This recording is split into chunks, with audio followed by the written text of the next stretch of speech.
In this screencast, we're going to learn how to take some XY data, in this case mass percent and density, some generic lab data, and we're going to show you how to make a nice XY scatter plot as well as get the equation for a linear line. So first thing we do is we're going to make a nice chart, actually look at our data. So what we're going to do is we're going to highlight all this data, so I'm just going to click and drag all of the individual data, and we are inserting a chart. XY scatter plot is a form of a chart.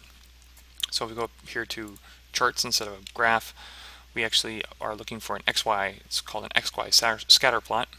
So if we click on that, you can see this is sort of like rudimentary of what it's going to look like. Now as you can tell right now, the title is a poor title because it's simply chart title. We can actually change the title and do what we want. So it's never a chart title. So in this case, it's mass percent versus density. That's what this particular data is. And we have, a little bit of freedom here in terms of what it looks like. So we're going to move this over here. And we want to, for this to be a high quality graph, we need to indicate what the axes are, so we have to label them. So if we right click,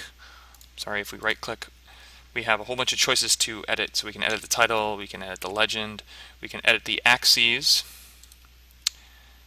We can edit the axes and put in horizontal axis title. So the horizontal axis title is mass percent.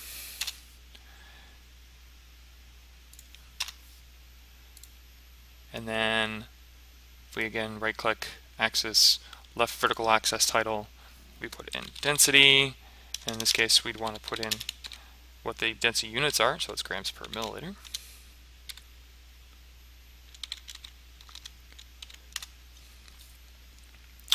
So there's our graph. Now, so it gives us our visual.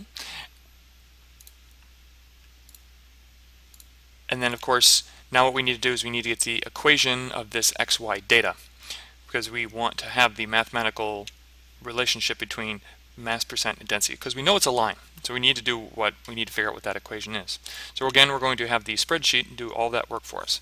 So the three things that we are going to be figuring out is the slope of the line, the Y-intercept of the line, and then the R squared value, which is the correlation value. And the R squared value sort of tells you essentially how good this equation fits your data. So a value of 1 is actually what we're looking for. So the way to calculate the slope of the line, it's a simple code. So when we're in this cell, we're going to type in equals slope. And you'll notice when you start, as with most spreadsheets, when you start putting in a cell coding, it sometimes will take a guess as to what it thinks you're trying to put in. So in this case, it's thinking that, oh, you want to put in slope. And so it gives you a little bit of help. So it says, okay, you can see it says slope data y, comma, data x. Right? So the first part of what you plug in is where your y data is, and then the second part is where your x data is.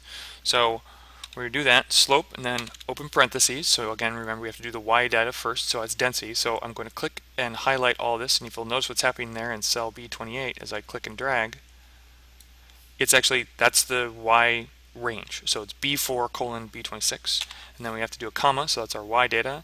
Then we have to do our x data, so I'm going to click and drag A4 through A26, and again you'll see as I'm clicking and dragging it.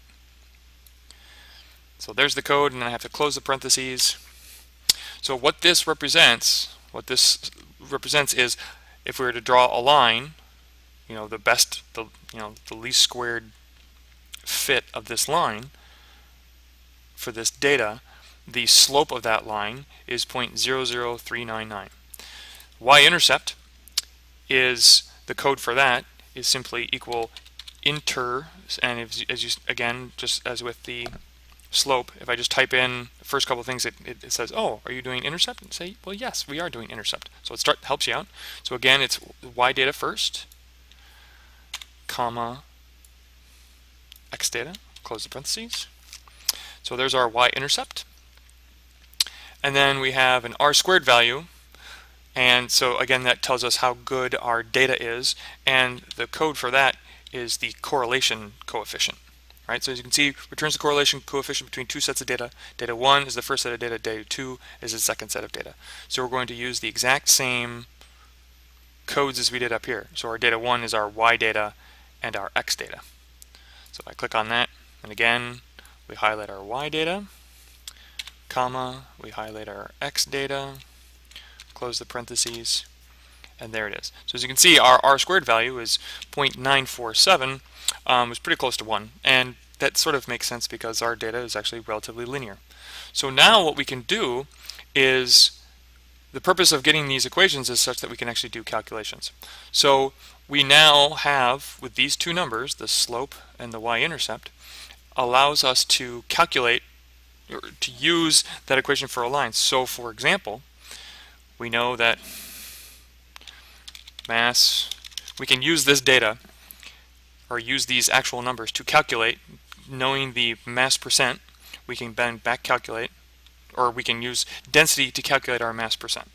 Right? So if we have this equation for this line, we can plug in one value here and get our other value out. That's the power of this, and we actually have the computer do the calculation for us.